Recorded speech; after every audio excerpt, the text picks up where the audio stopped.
मान्यवर, ये पूरी चर्चा चुनाव सुधार पर थी। मैंने आज ये भी जांच करा।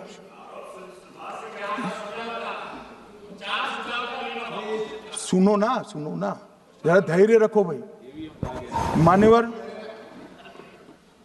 मैंने आज सुबह चुनाव आयोग के वहां जांच कराई।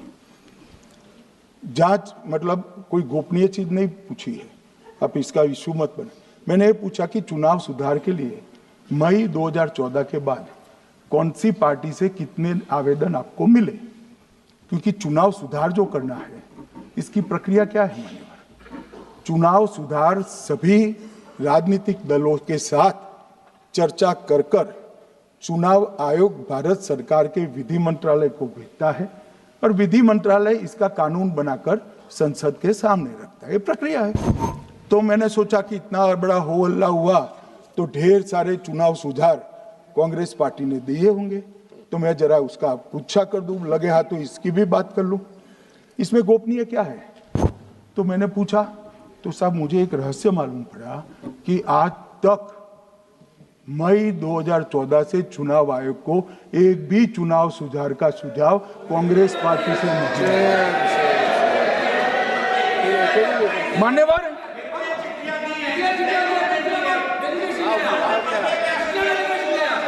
बैठे मैं बताता हूं। मान्यवर, मैं जवाब पूछोगे क्या?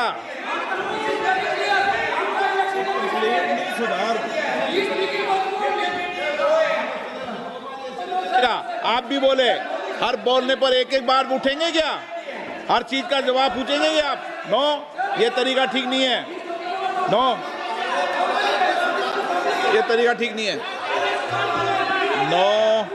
नो माननीय सदस्य, प्लीज बैठिए बैठिए बैठिए बैठिए बैठिए बैठिए बैठिए बैठिए अच्छी परंपरा रखें। ओके,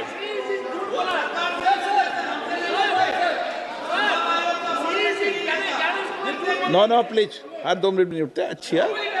नो, ऐसी नो, प्लीज बैठिए आप, प्लीज बैठिए, प्लीज बैठिए, प्लीज बैठिए, सुनिए, प्लीज बैठिए। माननीय सदस्यगण, ये कभी परंपरा नहीं रही कि सत्ता पक्ष और प्रतिपक्ष का कोई भी माननीय सदस्य कभी बोल रहा हो तो हर विषय पर बैठे बैठे टिप्पणी करना या हर विषय पर खड़े होकर सवाल पूछना, ये परंपरा कभी नहीं रही। आपने भी भाषण दिया आज, आपको कोई ने बीच में उठ के पूछा कोई ने? माननीय गृह मंत्री जी, अच्छी परंपराएं लागू करो, अच्छी तरह चलाएं सदन। मैं मेरे स्टेटमेंट पर कायम हूं। नरेंद्र मोदी सरकार बनने के बाद आज तक कांग्रेस पार्टी ने चुनाव आयोग को एक भी चुनाव सुधार का प्रपोजल नहीं दिया। मान्यवर, ये कई बार मिलने गए हैं, मैंने उनका प्रेस कॉन्फ्रेंस भी देखा है। उनका प्रेस कॉन्फ्रेंस था चुनाव प्रक्रिया के अंदर उनका जो डिस्प्यूट है वो ऑनगोइंग इलेक्शन में इसको रजू करने का। चुनाव सुधार जो होता है, चुनाव के पहले चुनाव के नियम जो तय होते हैं, इसके लिए सभी दलों को बाकायदा पत्र लिखा जाता है और कोई मांगे तो उसको समय भी देना पड़ता है। ये दो अलग चीजें। माननीय गृह मंत्री, मान्यवर, 1 मिनट गृह मंत्री। माननीय सदस्यगण, सदन का समय माननीय गृह मंत्री जी के वक्तव्य की समाप्ति तक बढ़ाया जाता है। माननीय गृह मंत्री जी। मान्यवर, कर विपक्ष के नेता ने 3 सवाल पूछे थे और 4 सुझाव दिए थे। पहला सवाल था मुख्य न्यायाधीश को चुनाव आयोग चयन समिति से बाहर क्यों निकाला गया, पहला सवाल था। दूसरा सवाल था दिसंबर 2003 में कानून बदलकर चुनाव आयोग को पूर्ण प्रतिरक्षा क्यों दी गई। और तीसरा शार्प क्वेश्चन था सीसीटीवी फुटेज 45 दिन में नष्ट करने का कानून क्यों लाए, कानून नहीं लाए हैं, सर्कुलर चुनाव आयोग ने इश्यू किया है, मगर ठीक है, हार्द मैं समझ रहा हूं ये क्यों कर रहे हैं। ये 3 इसके जवाब थे।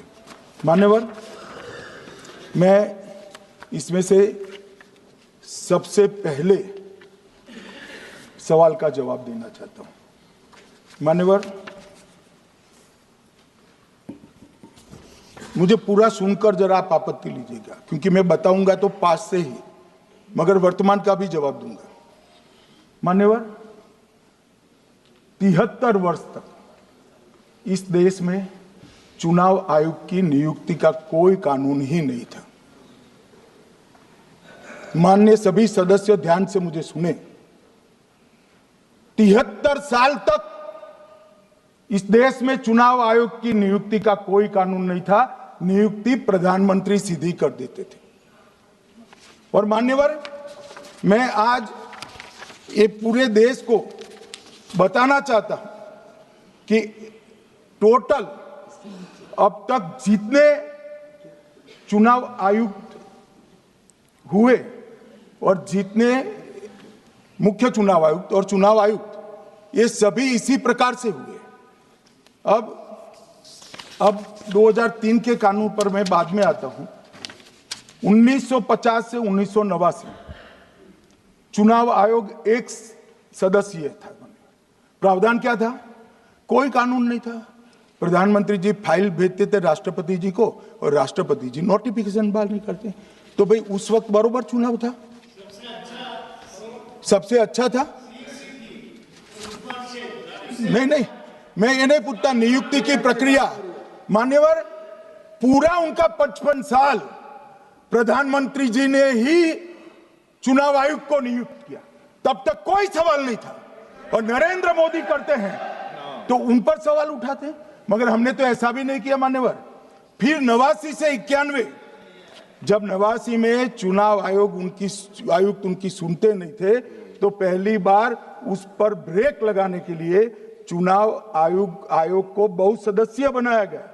ये बिहार के चुनाव के कारण ही हुआ, परंतु वो भी प्रधानमंत्री की फाइल से ही अपॉइंट होते हैं। और मान्यवर, 21 चुनाव आयुक्त, कमिश्नर और मुख्य चुनाव आयुक्त, और 21 और 29 इस प्रकार से हुए जिसमें कोई प्रधानमंत्री जी ही रखते थे।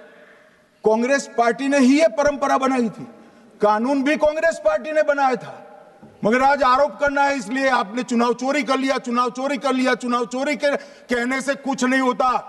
जनता हमको सुनती है भाई, और हम जवाब भी देते हैं। मान्यवर, ये 50 से लेकर 2023 तक कोई कानून नहीं। बाद में 2023 में एक अनूप बरनवाल बनाम भारत सरकार मुकदमा हुआ। उसमें सुप्रीम कोर्ट ने कहा कि भाई चुनाव आयुक्त की नियुक्ति थोड़ी पारदर्शी होनी चाहिए। सुझावी था, ऑर्डर नहीं था। हमारे सॉलिसिटर जनरल ने वहां कंसेंट दी, तो उन्होंने कहा कि भाई हमें कानून बनाने में थोड़ी देर लगेगी और हमें इस पर कंसल्टेशन भी करना पड़ेगा, चुनाव आयोग से भी करना पड़ेगा। तो उन्होंने कहा ठीक है, अगर आप सहमत हैं, मैं जजमेंट और आर्गुमेंट पढ़कर अगर आप सहमत हैं तो जब तक कानून नहीं बनता, चीफ जस्टिस ऑफ इंडिया की अध्यक्षता में एक कमेटी बने और प्रधानमंत्री और विपक्ष के नेता इसके मेंबर। हमें कोई आपत्ति नहीं थी, हमने हाँ बोला साहब। और विपक्ष के नेता भी थे, प्रधानमंत्री थे और सीजे। 2023 में कानून बन गया। कानून क्या बना? विपक्ष के नेता, प्रधानमंत्री तय करेंगे, वो एक मंत्री और स्वयं प्रधानमंत्री, ये 3 लोग बैठकर चर्चा कर मेरिट्स में चुनाव आयुक्त और मुख्य चुनाव आयुक्त की नियुक्ति करेंगे। मान्यवर, हमारे टाइम में तो और पारदर्शी, ये कह रहे हैं हमारा तो 33% ही हिस्सा है।